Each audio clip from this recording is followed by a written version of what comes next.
This February, I had a very memorable trip to Goa with my son. It was my birthday and I wanted to get adventurous and do something interesting. I came across this BeLive cycle tours that take you to various city tours in Goa. DIVAR Island cycle tour out of the list caught my interest. Apart from the regular beach visits, shacks and nightlife, if you want to try something offbeat, then there's nothing better than a cycling tour to DIVAR Island. DIVAR Island is one of the offbeat destinations in Goa. It lies on the Mandovi River and is home to some fascinating people and cultures. Its history dates back to a time when DIVAR was home to the massive Hindu population of Goa, mainly Konkani descent.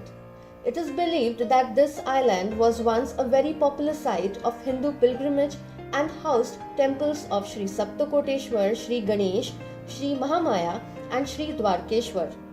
When Portuguese started religious persecution, its residents escaped to other parts of Goa, leaving behind ruins of temples and monuments of religious significance. When you have joined the BeLive team, they are very conscious and alert about quality tours and safety. The groups that are formed for the cycling tour gets an experienced guide by BeLive who takes you 18 to 20 kilometers across the island, telling you island's history, showing around interesting places, and yes, our guide Deepak from BeLive also had many interesting stories to tell us about the island and the people. When you are riding your cycle through the clean, empty, narrow roads, lush green spaces, patches of backwaters and rustic silence, old churches, colorful houses and beautiful Portuguese architecture, this is all I can sum up for the DIVAR. DIVAR Island is only accessible by taking a ferry from Old Goa. Taking the ferry is like crossing over to another world. You leave behind the signs of everything that can be called urban and enter into the island life.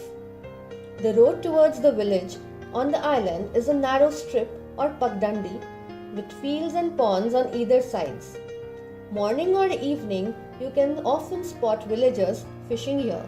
We rode around the island, stopping to look at the beautiful and colorful homes the island had.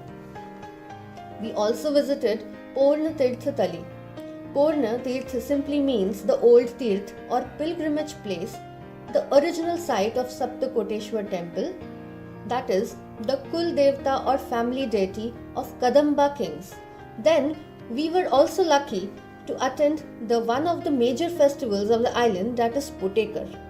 Potekar, like Halloween, is celebrated 3 days before Lent and is a spectacle where locals roam around wearing handmade masks and bells. I was scared to death when people with masks stopped our cycles. The spoken languages I didn't understand. It was a relief when our guide told us about them and the festival. Later, we had a snack break at one of the very beautiful resorts of DIVAR Island, the Devaya Resort. After the break, we moved with our cycles towards an off-road lane which brought us to view many beautiful species of birds and of course the very beautiful sunset which we can view from the DIVAR Island.